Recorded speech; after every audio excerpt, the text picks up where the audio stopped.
Hey there everyone, I hope you're all fine. So in this video we are going to learn how to log out on Stumble guys. So without further ado, let's find out. So as you can see, I have currently logged in, as you can see. So in order to log out in the game, and if you want to log in with another account, what you have to do is go to the settings section here,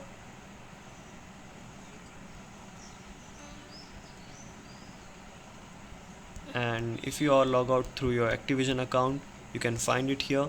If you are logged out with your Scopely account, you can find also that here. But right now I am logged in with my Google Play account. So as you can see, it says log out. I can just simply click on it and I have been logged out. So it depends on what app you are using.